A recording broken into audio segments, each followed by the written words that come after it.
กับสบายดีพ่อแม่พี่น้องยินดีต้อนรับเอ้ยยินดีต้อนรับเข้าสู่2วันพี่น้อง มื้อนี้ว่างๆเนี่ยจักหน่อยหาก็ขึ้นตัวดำหน้าสิพามาเบิ่งธุรกิจของพวกเอื้อยเพิ่นผู้เพิ่นเฮ็ดธุรกิจมือพี่น้องเอ้ยเฮ็ดมาโดนเติบแล้วเกิดไผก็จับตาคนมาหาก็หลายแล้วเด้อธุรกิจของเพิ่นดิธุรกิจที่เพิ่นเฮ็ดธุรกิจมืดคือคักมือนี่มีเงินใส่สนใจสั่งได้เด้อทานถ้าทานอยากได้ทานข้าวเก่าทรงหัวเทื่อสอบหนึ่ง5,000 กีบพี่น้องฮะจักสอบขึ้นแล้วข้าวเก่าไปทรงเพื่อนทำไมถ้าสอบ9,000มันไปส่งหัวเทื่อนเศร้า8นะส่งครึ่งทาง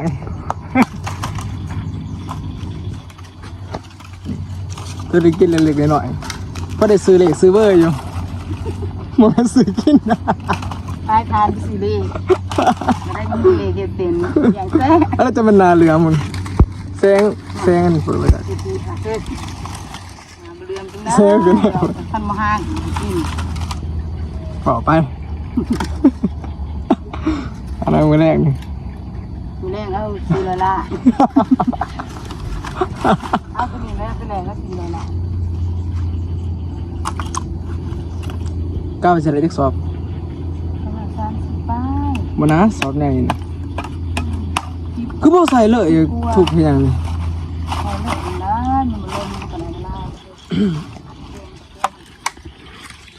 นี่เลยพี่น้องธุรกิจเขากับพ่อได้อันนี้อยู่ขึ้นจากให้หน้าตะกาแล้วก็เขาก็มาเอาพื้นเขาเต่าต่อมีขาดปากก็ได้ซื้อเลยซื้อเบอร์เนี่ยบบเขาก็เพิ่นบอกจะออกมาหาอยู่จริงย่างป้าผ่าแม่อยู่เพียงหันจะได้อยู่ประมาณ30 สอบเพราะว่าหลังจากใส่สอบใหญ่แล้วเขาจะไปแบ่งใส่สอบหน่อยใส่สอบหน่อยสีเขียวหวยข้าซอยเลยข้าซอยเลยต้องมีซอนแบ่งนี่เด้อ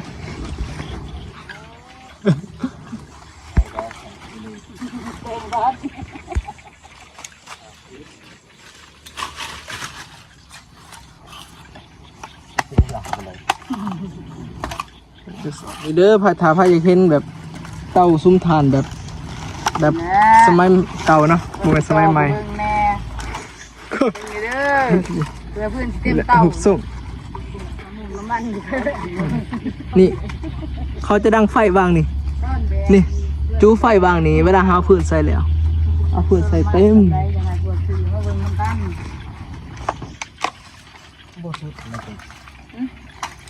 ไฟหมอดบนเลยติอย่าอู้เพราะเราไม่ใส่คนเนื้อเปลือกมันเก่าออกไปดังเองตีเลยโอ้ยังเรื่อยแล้วมันจะง่ายเลยฮะไอ้สิเจ้าเป็นมัน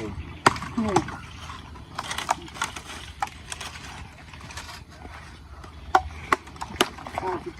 ตี้ว่าทานหน่อยก็เพื่อสิเด็กมาใส่อีกตัวนั้นข้องที่ไก่ได้นี่เต็มเต่าน้ำขึ้นว่าอีกว่างี้น้ำวางเขาดำนะนี่น้องนี่น้ำหวยตัวนั้นซึ่งน้ำหวยที่ที่เขาที่อยากโง่ที่คิดโว้โทรศัพท์มันบกันน้ำขึ้นแต่ก่อนนี่แหละไปถ่ายคลิปต่อเลยพอดีมามองเลยเดี๋ยวทาได้เงินจาก YouTube ก่อนเปิดสิฟายจองแล้วยังได้บนานหนึ่งกับไปเนี่ยยังได้สิไปได้กะซองหมัดนี่เอ้ามันเลยเอากับไปสิจบคลิปได้นี่แล้วเลยได้เดียวเอาไปตั้งเองมาตัวนี้นี่ต้นมันใหม่บสุดซึ่งมันใหม่สุดแล้วเป็นฐานมือเท่าวะมีแต่พวกเจ้าในมือโอ้ยขาดคนเดียวนึง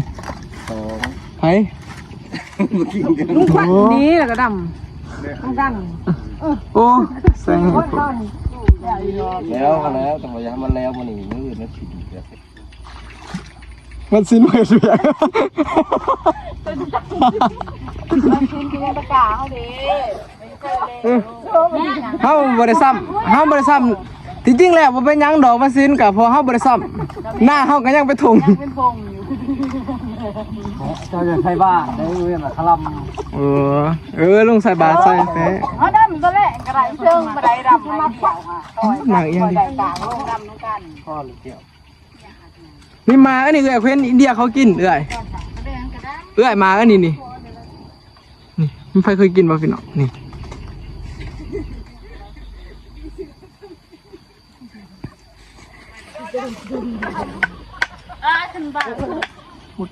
มุดกบ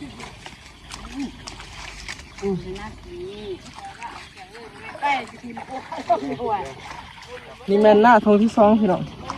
ก็ย่างแต่ตะกะย่างแต่ตะกะเชิญไปลาผักเบียกต่างหาวันดำน่ะเขาถูดำเด้อถามว่าคือกล่องมือเทียงนะสายจังยางไปยางมาจะตีนะ ผู้ไทยก็จะสุดแถว อีหยังดูใส่ เฮ้ยเจ้านี่พี่เคาะเนี่ยนั่นคนสิเอาไปเลยโอ้ พี่น้อง เอานะ เพราะวันสุดคอจบคลิปลูกเพียสนี้แล้วพี่น้องเด้อจะได้กับฝากกดไลค์กดติดตามให้เด้อเพื่อเป็นกำลังใจในการเห็นคลิปต่อไปพี่น้อง เอาหน่อยจะไม่เก็บ แล้วพบกันใหม่พี่น้องไปซอยเขาคนถ่านก่อนบ๊ายบาย